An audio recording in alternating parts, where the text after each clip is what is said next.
Well, thank you so much for joining us. Welcome to this special edition as we are focusing on the activities of the correctional industries manufacturers. My name is Oscar Pambuka and I hope I found you well.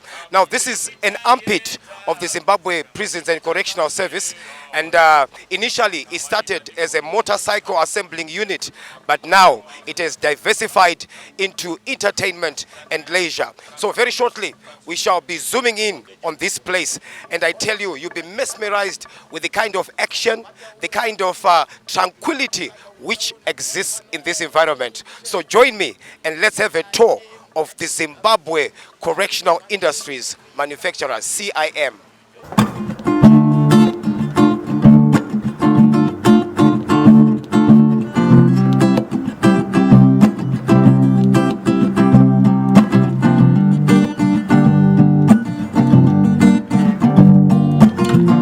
Now, just behind me is our first port of call, the coffee shop. Now, in this coffee shop, we serve an array of our foodstuffs. We talk about samosas, talk about hot dogs, burgers, chips and chicken. All this is being done by inmates from the Zimbabwe Prisons and Correctional Service. Remember, this is an amalgamation concerning the 3 Ps, public, private, partnerships. So this is one of the partnership which is happening here, the Zimbabwe Prisons and Correctional Services, an amalgamation with another private company. So this is the coffee shop. We shall be getting inside.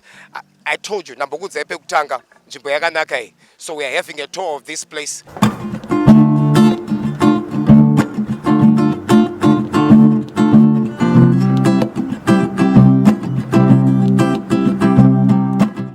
Thank you for staying with us. If you're just joining us, remember this is a special edition focusing on the correctional industries manufacturers. Takuratidza nzvimbo yacho from outside, and we are zooming in and we continue to zoom in. Now we are in the takeaway restaurant, and we just want to find out what happens in this place. Next to me is an inmate. I told you that it's an amalgamation between private company together with the Zimbabwe Prisons and Correctional Service. So the inmates are part of this activity. Nambotaura naye ndimbonzwa kuti basa rake rakamira sei and chicha benefita from this place. Welcome to the program. Tinofara chaizvo. Zita ndiyani? Clever kapangi. Clever. Chicha wadzidza uri panzvimbo ineyi. Panzvimbo ino ndadzidza zvakawanda. Ndadzidza kugadzira mabhega, kugadzira ma chips and chicken, ndadzidza kugadzira ma chips and Russian, egg roll, ma salads, nema samosa. Nema samosas. Yeah. So my skills are esa wakaona uri mukati meusungwa. Ndakamwana ndiri mukati meusungwa. So you see, that is what is happening here at CIM. They are also imparting knowledge, wisdom, and understanding to the inmates. Let me cross over to Sekuru. I call him Sekuru. Sekuru, what's the thrust of this restaurant? Okay, this is our makeshift restaurant, of which we prepare fast foods. For example, the fresh chips, the burgers, samosas, garden salad, and the burgers. And it's open to everyone. Everyone is invited to come and buy our food here. I see tea, cappuccino, coffee. Yes, we do coffee Jacobs, we do tea, we do coffee as well. Yeah. Let me cross over to one of the facilitators of this place as well. And now, ma'am, what's your take on this place? The clients who come through, vanouya vachitenga tsanangurira ikumuri yeZimbabwe. Makadishenyu. Ini ndinonzi Olinda Chigogo. Ndiri ketara muno mucoffee shop pa CIM. Ndini ndinodzidzisa ma inmates edu kuti vagone kubika chikafu ichi chiri apa. And nekutengesera vanhu vese vekunze.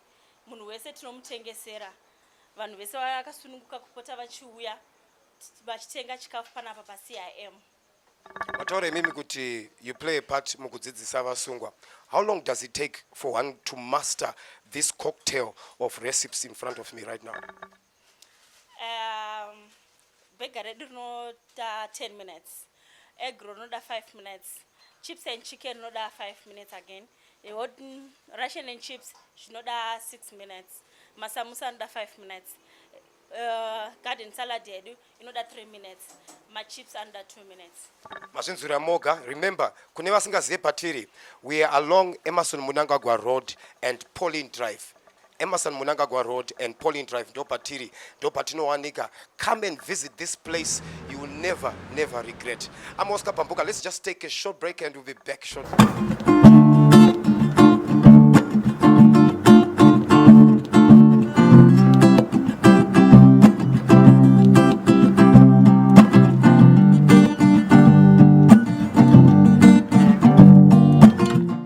So we came from the takeaway restaurant, and I'm sure you enjoyed the cocktail of recipes, amamchona, zviripamberi penyu, chikafu, chips, and so on.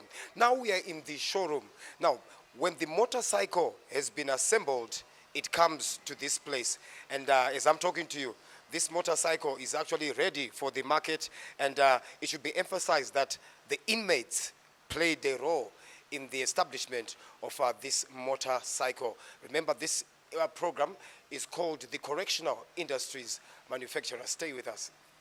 Thank you for staying with us. Let's continue with our program. Chirongwa ichi chinonzi Correctional Industries and Manufacturers. Tambotaura kuti tiri mu showroom and tambotaura nevakuru vemuno timbonzwa kuti zvinofamba sei kubva panogadzirwa chinichi kusvika chabuda panze. Seguru ndinokuchingamidzai pachirongwa. Thank you Oscar for having me on your show. Panapa tiri panonzi paCIM showroom. Panounganidzwa zvimdududu zvabva kuworkshop zvichizoonekwa they are ready for sale. Handitika vanhu vakasununguka kuuya vese vanoita zvekurima nyango vanoda kuzvishandisa sezvifambiso kuuya pashowroom pedu vachiona midhududu inogadzirwa nevasungwa. Midhududu inogadzirwa nevasungwa vedu kuCIM workshop iri mukati mujero muCentral Workshop Stores. Inoassemblwa from scratch kubva kumakits until asvika pa fully assembled mudududu watiri kuona kudai. So we also do repairs kana zvichinge zvaita zvafa pazvinenge pane vanenge vatenga. Sekuru, ichi chinotora nguva yakadii kuti chibatanidzwe? Chimudududu on average per day kana tine vakomana vedu about 15 nemaofficers vedu and technicians about 5, we can manage to manufacture between 50 to 20 motorbikes per day. And mukatarisa kumashuroko, we once received an order from Ministry of Agriculture. Midhududu yamuri kuona iri kutendera izvi zvine ma-extension officers edu eMinistry of Agriculture vari kubatsira kupa varimi vedu ruzivo vachivabatsira kurima. Handi muri kuona mvura iri kunaya kudai. So zvakagadzirwa nevakomana from our workshop zvichienda kuti vaite as you know kuti chikundi chinofamba nepadumbu kunge takaguta kuti chifambira nevision 2030 objectives edu. Totarisira kuti kuvasungwa zvakavakoshera chii Sekuru? Kuvasungwa panapa Oscar, we are talking rehabilitation with a commercialization aspect. Handitika mukatarisa kumashure tisingatauri kuti zvataiita pane chakaipa pazviri, but we have tried to improve on what we had. Handitika package yedu yerehabilitation handitika to include zvinhu zvinenge entrepreneurship. We used to churn out ma-inmates handitika vanenge vari good kuti vave ma-employees handitika. Now we are looking at a situation yekuti ma-inmates achibuda panapa handitika ange ari empowered, ari capacitated enough nema-skills handitika angava ekugadzira zvimudududu, kungava kubika, inga construction kana any other rehabilitation programs edu atinawo handitika kuti asazova a problem aenda panze and sort of trying being a solution to the problem handitika kuti anokwanisa kuzviitirawo ari panze. And togona kutora muenzaniso wepacoffee shop patabva kubva pane machips handitika toona muenzaniso wekuti with a small tank, gas tank, chip fryer, small items inoda little capital injection handitika munhu anogona kuwanawo start yekuti aprovide achisa chikafu patable muri chiguta achibhadhirawo mabills nezvimwe zvakadaro. So in other words, in short, tikutaura kuti kuva capacitate nemaskills anobvira kubva pakubata uye pakutena maskills ake kuti awane commercial value from them. Maybe tichipedza Sekuru, nzvimbo inonzi Correctional Industries Manufacturers inowanika kupiko? Nzvimbo inonzi Correctional Industries Manufacturers inowanika kona ED Mnangagwa and Pauline Drive. Everyone is free to come and enjoy our scenic facilities. We offer a range of products panapa, kubva pazvikafu, entertainment and all other stuff. Support rehabilitation yema inmates kuti zvinhu zvecho zviendeke I told you it's a melting pot of activities here at the Correctional Industries Manufacturers. We were in the showroom, and right now we are moving to the next place. Stay tuned. Don't go anywhere.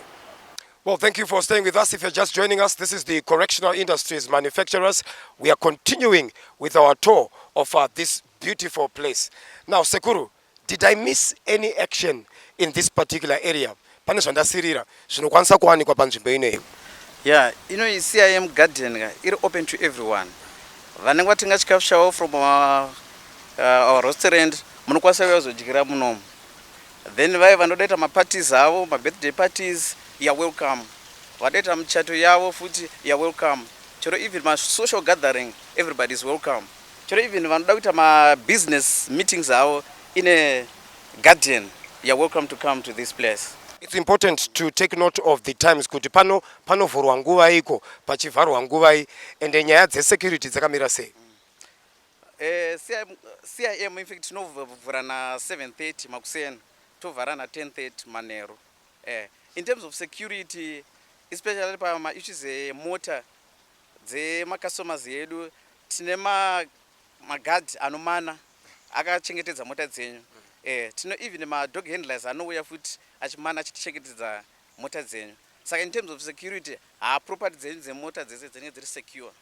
Now, if you read the students' companion, they talk about an apiary, a place where birds are kept. An apiary is a place where birds are kept. Tell me about this apiary. Okay, we do have a cage. Yetinawe in different birds. Apart from our birds, rock rabbits, rabbits. Zvese takazvisa munzvimbo imwe chete kuti vanhu vavaridzike, especially kuvana. Vanokwanisa kuuya vachiona makeji mama zvichingovanakidza, something like that. Environment iri panapa unoita kunge uri kumba wakarelaxa, zvipfuwo zvichingomhanya zvichingodaro mvura inodonha ichidonha pakanaka pane nzvimbo panapa. Let's just take another short break. You're still watching the Correctional Industries Manufacturers.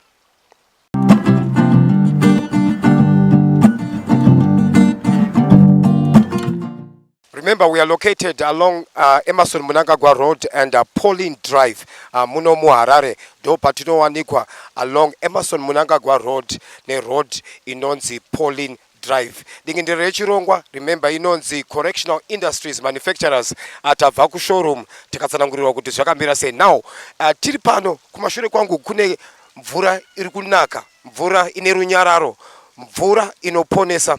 Ende ndambotaura namukoma wangu ndinzo kuti nzvimbo iyi yakamira sei.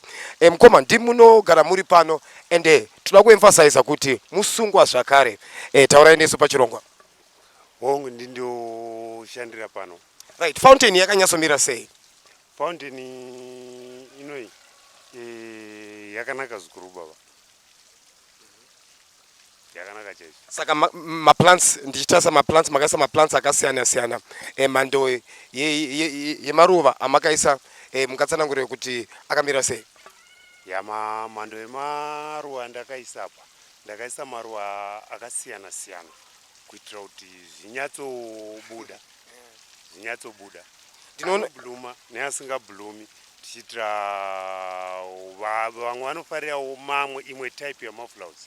Saka hatigoni kuisa maflowers type imwe chete.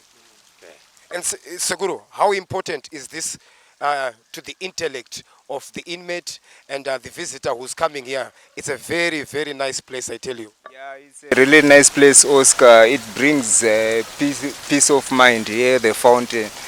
It gives you a feeling of a rainforest, sort of. If you have ever been to the falls and stuff, you get what I'm trying to say. So we used to have some koi fish in here. So it's unfortunate they died. So we have some water lilies to mimic sort of natural worlds, natural environment. Since you see we got ducks here, they need to go out for a swim. That's one of the primary reasons for this fountain, alongside River Pereira, where they go out for a swim, and this guy yard staff is responsible for upkeep of the animals and maintaining the fountain and the river.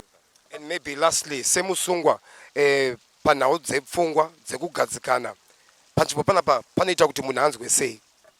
panzvimbo pano apa panoita kuti munhu anzwe kufara kana ari pano, anzwe kusununguka. Indeed, you're watching the correctional industry and manufacturers. Let's take another short break as we continue with our tour. Tikuramba tichifamba, tichiona nzvimbo, tichidzidza nzvimbo inonzi correctional industries manufacturers.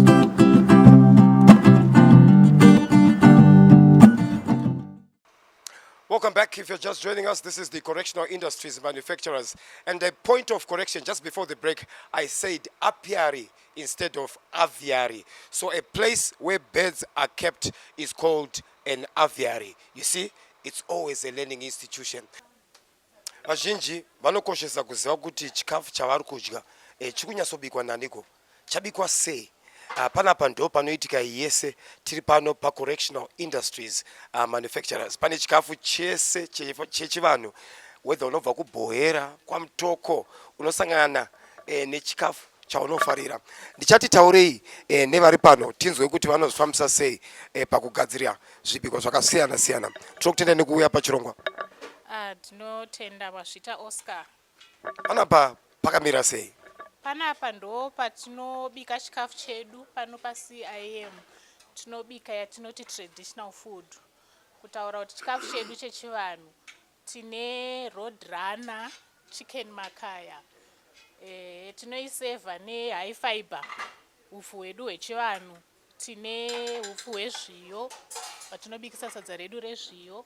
Tine nyama yembudzi, tine nyama yehwai, tine fish, tine beef bones. Zvese tinozvibika panapa, madora, muriwo wemufushwa, munyeve, munyemba. Zvakakoshereiko kuti munhu adye chikafu chakadai? Chikafu chatinobika pano isusu ndo chatinonzi chiri nutritious kuchirungu, kureva kuti ndo chine hutano hwese. Saka zvakanakira vanhu kuti vadye chikafu chedu chechinyakare. Tikada kutarisa kana kuongorora tinzwa vana chiremba vachitaura, vanotikurudzira kuti dzokerai kuchikafu chechinyakare chinova chine vitamins, chine nutrients ese anodiwa. Chikafu chamuri kuona pamberi penyu hachisi kubikwa nevanhu vekure kure, chiri kubikwa nevasungwa. Ndoda kumbotaura nemusungwa ndimbonzwa kuti adzidza chiko ari mukati menzvimbo ino pano pa correctional industries manufacturers achishandira pakona inoi yetraditional foods. Tadzidza zvakawanda kubika chikafu chinogutsa chine utano. Kana chinge tabudawo panze apa, tabuda mukati memachirongo anaya, tinogona kunobikawo kunovhurawo makantini edu tapanze apo. Unoziva zvinotora nguva yakareba sei kuti uwane maskills iwawo? Kune akatarisa chirongwa arikuda kudzidzirawo kuti catering iyi inotora how long wanenge uchiita zvinhu izvi? Ini ndane nguva yakareba nchiita zvinhu izvi, asi hazvitora zvenguva, inguva diki diki kungodzidziswa kubika chikafu chinogutsa chine utano. Zvakanditora inini svondo chairo chandorarika zvazvakatora. Remember, this is a symbiotic relationship. Kubatanidzwa kwemaorganization anoshanda akazvimirira oga vachibatsirana nevasungwa. Tikutarisa zvinoitika zvinowanikwa panzvimbo ino yakanaka. Ende dambotaura namukoma wangu. Mukoma, tinokuchingamidza pachirongwa. Munoziva vakawanda vari kufunga kuti pamwe idhirama iri. Imimi mhosva yenyu ndeyei? Mhosva yangu nemarobhari nemeta. Robbery nemeta. Asi tapinda munzvimbo yeusungwa, zvamukati zvakasanduka mukati meupenyu hwenyu ndezvipi? Ndiri muusungwa ndadzidza zvakawanda. Ndadzidza kubika zveuti kana ndakabuda panze ndiri munhu kuti ndokwanisa kubika ndega pachangu ndakazvitengesera project yangu. Pati kana kubhevha pane vamwe vanhu ndiri munhu kuti kana usangana nemunhu panze ndakawana kana basa kana chii, ndiri munhu kuti ndokwanisa kugarisana nesociety zvakanaka, because so far attempts ndagara mucheredza ndichibatei. Ende zvakakoshereiko kuvasungwa urongwa uyu hweZimbabwe Prisons and Correctional Service? Uyu hwakoshera kana ukabuda panze uri munhu anofunga, unogona kudzora pfungwa dzako zvokuti ukabuda panze unogona kuzviitira zvinhu zvako usina machallenges mamwe anosangana nawo, because unenge wadzidza zvakawanda kuzvibikira nemamwe mabasa emaoko angoti anowanikwa panapa akangowanda wanda. Tatenda chaizvo ari kutiudza achitsanangurira kuti zveshuwa tokwanisa kubata nemaoko edu tichizvishandira sekutaura kwaari kuita. Let's continue with our program. So we're just sampling the traditional foodstuffs which are available at this place, and I told you that it's quite a mesmerizing place. In Jimbo, Nakagidza, Jimbo, Bata Moyo, Jimbo, ine zvinhu zvakasiyana siyana. Now, this is now the VIP lounge of the correctional industries manufacturers. And Sekuru, take us through this place. Okay. Welcome to our VIP lounge. At this VIP lounge, we do have a bar. Maybe as you can see, the barman, maybe can show you around. We sell different kinds of beverages, non-alcoholic and alcoholic beverages. Yes.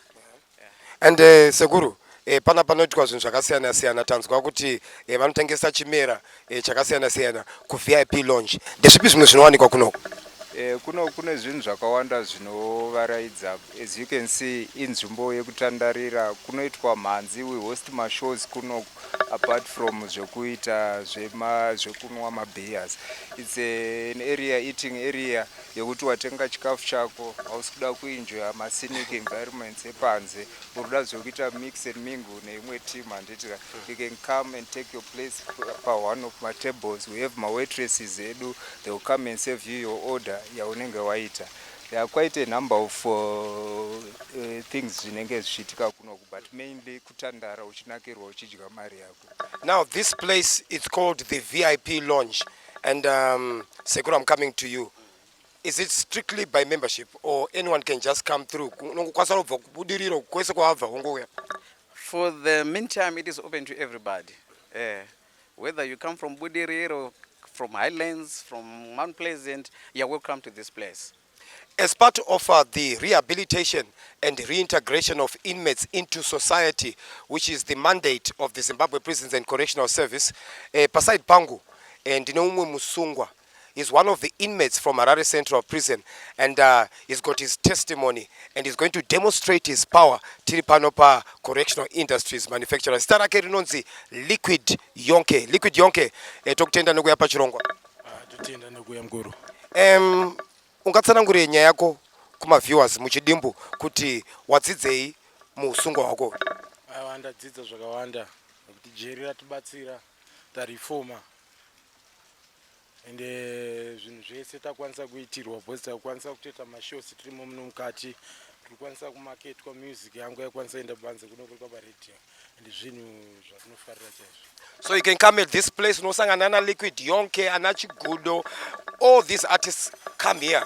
Vachita mix and mingle in a public. Remember, it is situated along Emerson Munangagwa Road, near Pauline Drive. I'll leave this opportunity now to Liquid Yonke, the artist. You know what? Today I'm blessed. Just next to me are two Zimbabwe giants when it comes to the genre of Zim Danso. Kuside kwangu kuna Chigudo and Liquid Yonke. Remember, this is the correctional industries manufacturers. We are touring the place, enjoying ourselves. This is the VIP lounge. And nambotara nema artist haya. Vangoti paonya yavo tinzwe kuti vakamira seiko vari mukati meusungwa. Liquid Yonke tokuchingamiza pachirongwa. Tienda baba usikapambuka mrisemda. Tinofara chaizvo. Ameno kuti chaungabatsire maviewers vari kunze uko, chii chawadzidza mukati meusungwa? Ndadzidza zvakawanda. Usungwa ende watibatsira. Ende ndadzidza kuti ndakutokwanisa kubuda pa TV, music yangu ichimaketwa. Ende inini wacho ndareforma, ndaperforma ende jeri randibata zvakanaka. And Chikudo, the Zimbabwe Prisons and Correctional Service vari kukupa mukana neniwo futi zvakare tinge tichibuda panze tichiuya kunzvimbo dzakaita seidzidzi. Zvakakoshereiko izvozvo? Zvakakosha kaunogara uri stress free ka. Saka tinotenda prisons nezvairi kutiitira izvozvo. Tinovatenda singaite, tinotenda zvakare General Commissioner vachiobvu vari kuita kuti tinge tichisanganidzana nemi vateereri, tinge tichikwanisa kutaura nemi saizvozvi. So tiri mujeri but jeri harisi matiri. That's why muri kuona tiri fit. So now takuridza magitare ipo panapa pari kushandwa nema inmates ndo vari kuita ma products ese amuri kuona. So we thank God, tinokutendai vateereri. Let us not waste much of your time. This is Liquid Yonke alongside Chigudo. Saka nchatanga na Liquid Yonke.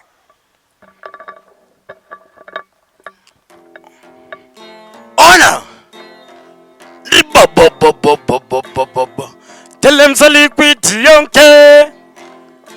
ndati panapa panonzi apa CIM ndova chova tipinza mugemu ende tarisa inde vatone huremu pakatanga pachitwa zvekubatanidza modhodhodho vawedzera ndati yato imwe venyu ndati panotandarirwa kutengeswa chikafu chakasiyana siyana ende pane zvinhu zvakasiyana siyana ndati pachishandwa nevasungwa zvese nemaartistenze kunze ende vakazvimiririra ndosaka ndavaimbira saka vaona kuti vese katatarira zvingava zvakasiyana siyana mawhite dubs shiri ndakati maroku rabiti ende vanoita zvinhu kweteka zvesanditi ndopopo chaona kutika ireality nekuti mainimets varimo vachiita basa kwete zveti kambani inotovhurwa na 7:30 until late chikafu mumaplates ndati tasvika pavip lounge unongoona pakanaka unotsikwa konzi ndati zvinhu zvedu zviri kufamba ndati zvazvikobvu ndopo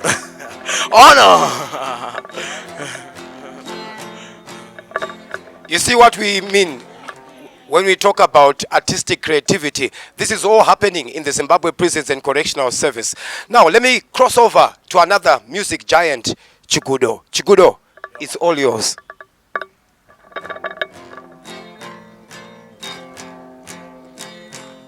Imane Chegolo je homo iye nawana le uchida kutiona manya muna emasone muna ngagwaroti ropa unoona timeline pattern kuti yakabva aporoti saka ndoza tiri kuita zvimwe zvinhu zvinobatsira body saka CIM ropa unoona katapinda mugemu terera vamwe tesimatamu saka tokudai mese tikati mafansi onai muchida kuhilwa uyaika pano tinohila tine coffee shop manya ipapo shopu saka uya pashopu wasvika woenda patopu tinotenda Zimbabwe correctional saka ipapo ndakufunga zviri normal saka ipapo zvimaite nawo ndabuda ndozova nebrima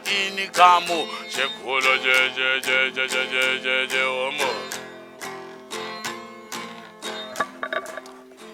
You know what? So, if you want to be part of this action, mudakuva part nema musicians, muchinakidzwa, muchita say, this is the place to be. Saka nchakumbira Liquid and Chigudo vambobva pa stage ndichidaidza sekuru tinzwe kwavari kuti zvakamira sei. Liquid yonke Chigudo, thank you so much for joining us. You can catch them anytime anywhere from the Harare Central prison. Takamirira sekuru kuti vasvike pachirongwa. Remember, this is a tranquil place situated along Emerson Munangagwa Road and Pauline Drive. My name is Oscar Pambuka. Sekuru tadzoka zvakare. So music is available, alcohol is available.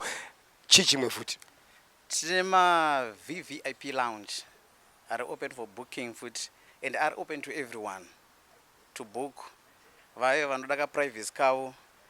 Cinema VVIP lounge. You are also welcome. So company cocktails zvinoitwa pano, maseminar anokwanisa kuitwa pano, maconference anokwanisa kuitwa pano zvakare. Yes.